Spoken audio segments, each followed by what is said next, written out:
going on, y'all? This is your boy Village from Ethnos Expressions, and today, man, wanted to talk to you guys about the new docu-series on Amazon Prime, Free Meek.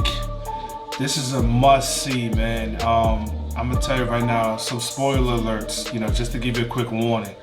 But you really want to check this out. If you don't have Amazon Prime, get it. If you're a college student, they have college student rates.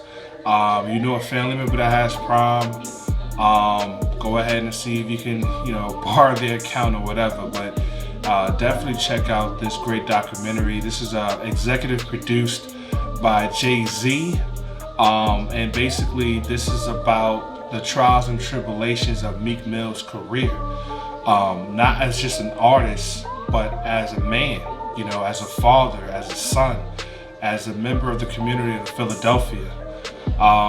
And it really shows some real, situations. I think this all started back in 2007, 2008, and 2009. At that whole era, when he had that huge incident that occurred when the police, believe, raided his cousin's house, which Meek Mill was in possession of a firearm, but once he was approached by police, immediately put the gun down, put his hands up.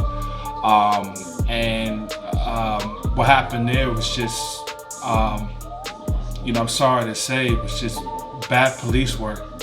And you got, he was kind of beat up, thrown against the TV, and slammed around, and it was just really ugly.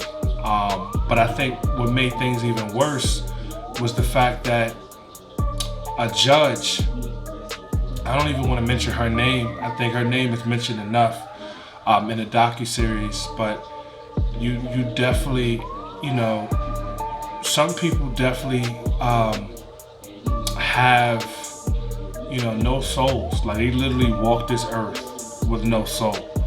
And honestly, I think a lot of times people could be sick. There are different things that could happen in her life that may have triggered and caused her to be this particular person. But basically, she caused hell for families and Meek Mill, and basically, they fabricated an ugly, a terrible police report, and the judge just basically put Meek Mill on probation pretty much forever. And if you know anything about the justice system, once you're on probation, that's it. I mean, you could barely, peel your fingernail and you're going back to jail, So the docu-series is great.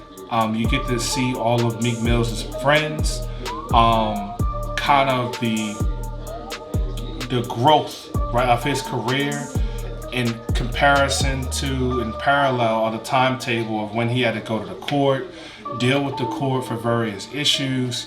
You kind of got some insight to when he was with Nicki. He had that Drake battle. If you really think about it, man, Meek was going through a lot. We got on him because Drake dropped that back-to-back, and all of a sudden him and Nicki split, and it's like, oh, everything that Drake said was gonna happen. But when you really peel back the layers, this man was going through a lot behind closed doors. He was taking Percocet and going through a lot of pain, a lot of stress. And you see where Meek comes from, the streets he comes from, and to where he's, where he ascended to. You got to give your hats off to this man. And I think I was always a fan of him anyway, when he first came out. Matter of fact, I really think his album Wins and Losses, outside of Dreams and Nightmares, Wins and Losses is a classic. And then of course his latest project, Championships, was just the best. But what I've learned a lot, man, is to really respect this guy. This series remind me of When They See Us on Netflix. Now, obviously, it's not as severe. You don't want to put the level of severity on the situations, because what Meek went through is crazy too. Being in jail, anything could happen to him. So in a way, they're pretty much equally the same. But I think When They See Us is a little bit differently, because obviously these were young kids. I think when Meek first went to jail, he was already like 19, almost 20. You're talking about 14, 13-year-old kids, and then there's 5 of them, and all the different things that they went through. But either way, both stories are exactly the same. They both got mistreated by the police. They both was forced to kind of agree to something they didn't even do. And in Meek's case, he never pleaded. So that's the great thing about this story, is that he stayed true to his words. He knew that he was innocent. His mom was in his corner. His family was in his corner. His cousins was in his corner. And his son, having the great spirit that he had. I want to give my shout outs to Rock Nation, give my shout outs to Jay-Z, because he's been amazing these past, I would say, 5 to 6 years. How he's went from this huge mogul, right, this rap superstar, to a businessman. And I think now we're getting into that new chapter of Jay-Z, where he's also becoming a philanthropist, and he's also, really reaching out to the community and trying to find ways to change the image of the Black community and giving us the opportunity, right? And that's what I love about Meek's story, is that he is that kind of that beacon. He is that story, that torch that says, there's something wrong with this justice system, and we got to do something about it. We got to change things around. And there's a lot of people in prison that shouldn't be in prison, but there's also a whole lot of people that's on probation that shouldn't be. And the laws need to be rewritten. So I'm glad that this sparked, they wound up opening up I believe it's a reform alliance that they have, and Meek Mill's partnered with, Jay-Z, and I think Van Jones is like the CEO of it, and you have a bunch of billionaires and millionaires that have pledged money to fund it. I think that's beautiful. I think that's great. And I would say it doesn't stop there. There's a lot of different things that we need to do, but they're doing something about it. I would say the most troubling thing in the docuseries that I didn't really learn from the docuseries, but it's the billionaire that's part owner of the 76ers. I think it's Michael Rubin. I think that's his name. I saw him in a Breakfast Club interview a while back, before even the Free Meek docuseries came back.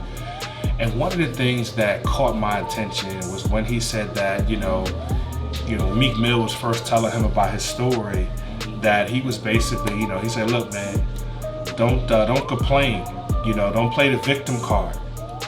And I think too many times we hear a lot of people say that, don't play the victim's card, right?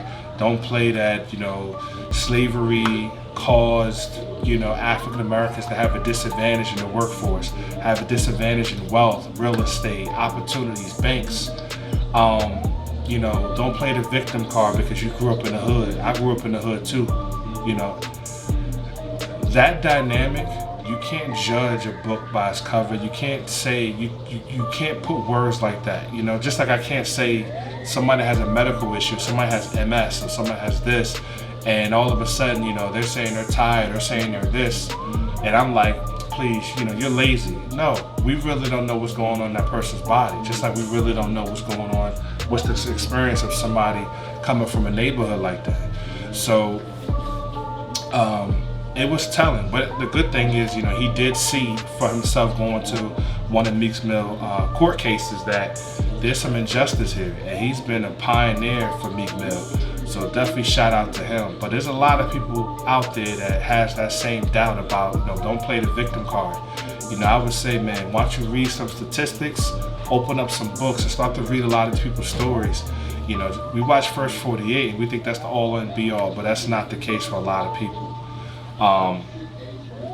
But I wanted to say, man, please go out there, go see it. It's on Amazon Prime right now. I think they just dropped it Friday evening or Friday. So definitely go ahead and take a look at it. It's 5 episodes. They're roughly around an hour each, and it's well worth it. You kind of go through the chapters of Meek Mill's career, all his different challenges, and I'm glad to see that now. He's partnered with Rock Nation. He has his own Dream Chasers label, and he seems to be doing really well for him and for his family. So So if anything, man, once again, thank you, Jay-Z. Thank you, Rock Nation. Thank you, Meek. I'm glad you're free. I'm glad there's no parole. You're out there doing your thing and having a good time, man. That's how it should be. And for all the other artists out there, man, I hope Meek Mill inspires you guys to be better than what you are today. And, really try to make a change for your community, for your people. All right? This is your boy Village, man. Trust me, you guys will definitely love the docuseries. It was awesome. Please go check that out, all right? You guys be blessed. This is like my welcome home party every night. Let this be known today, Meek Mill has dedicated himself to justice reform and making sure the people that don't belong in prison is not in prison. We need your support and we need you to make some noise right now. What's free? I came from the slums of Philadelphia. Free is when the TV ain't controlling what we see. Meek was arrested during a so-called drug raid. All I see is hands and feet punching on me. I'm dizzy going in and out. This guy got locked up at 19 and been on probation for 11 years. This is a story in which there is injustice in every crack and crevice. This is Philadelphia. I think they want me silenced. I can tell you things that people can't talk about because they're afraid. I never saw Meek point a weapon. It's just the officer's work. That's clearly a lie. The evidence is What was in the official record is not what really happened that day. Trump. I just thought it was real life for a black kid in America. Meek Mill's story is way too familiar to too many black families. You working towards your life goals and something keep pulling you back.